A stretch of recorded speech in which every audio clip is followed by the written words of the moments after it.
भाजपा क्यों काटेगी जीतने वाले नेताओं के टिकट? किस सीट पर जनसभा करेंगे पीएम मोदी? कहां बागी बनेंगे उम्मीदवार? विधानसभा चुनाव में महज 10 महीने बचे हैं। भाजपा और कांग्रेस दोनों ही चुनावी मोड में आ गए हैं। लोक लुभावन बजट घोषणाओं के साथ जहां अशोक गहलोत ने कांग्रेस की चुनावी तैयारियों का संकेत दे दिया है, तो वहीं भाजपा भी इलेक्शन मोड में आकर माइक्रो लेवल एनालिसिस करने में जुटी हुई है।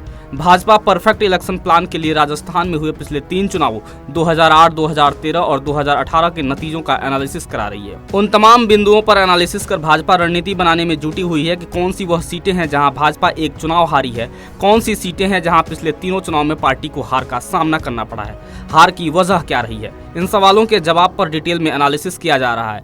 भाजपा ये एनालिसिस ही विधानसभा चुनाव 2023 की रणनीति की धुरी बनेगा।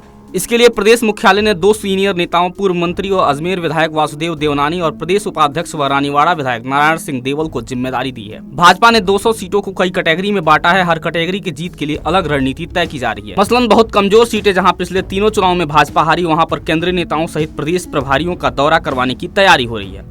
वहीं वे सीटें जहां भाजपा पार्टी मजबूत तो है, लेकिन मौजूदा विधायकों की एंटी इनकम्बेंसी के कारण चुनाव में नुकसान की आशंका है, वहां इस बार चेहरे बदलने की कवायद भी होगी। इसके अलावा जिन सीटों पर पिछली बार टिकट बांटने के बाद बगावत के कारण हार हुए, उन पर नाराजगी दूर करने के लिए नेताओं की घर वापसी की तैयारियां भी चल। बता दें कि प्रदेश के सभी 200 विधानसभा सीटों के लिए बीजेपी नई रणनीति पर काम कर रही है। ऐसी सीटें जिन्हें भाजपा कमजोर सीटों की श्रेणी में मानकर चल रही है। यहाँ भाजपा को 2013 में जीत इसलिए मिली क्योंकि कांग्रेस सरकार की एंटी इनकम्बेंसी थी।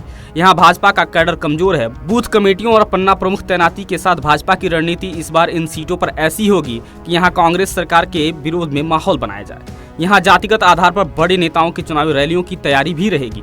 प्रधानमंत्री नरेंद्र मोदी और गृह मंत्री अमित शाह समेत केंद्रीय नेताओं के दौरे भी होंगे। कांग्रेस सरकार की नीतियों की विफलता का प्रचार करने के हिसाब से पार्टी के सोशल मीडिया सेंटर तैयार किया जाए। करीब 45,000 व्हाट्सएप ग्रुप के जरिए सरकार की खामियों को लोगों तक पहुंचाया जाएगा।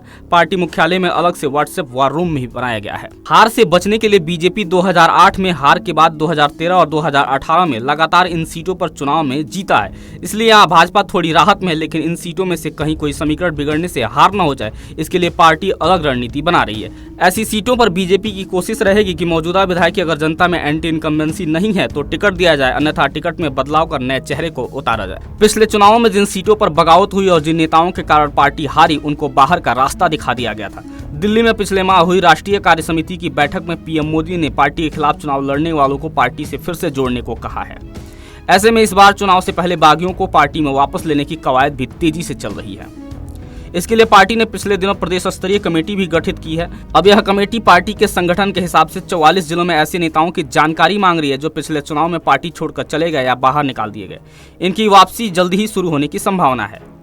कुछ नेताओं की जिला स्तर पर वापसी होगी और कुछ नेताओं को प्रदेश स्तर पर फिर से पार्टी की सदस्यता दिलाई जाए। बता दें कि भीलवाड़ा और दौसा में सभाएं कर प्रधानमंत्री नरेंद्र मोदी पहले ही मिशन राजस्थान की शुरुआत कर चुके हैं।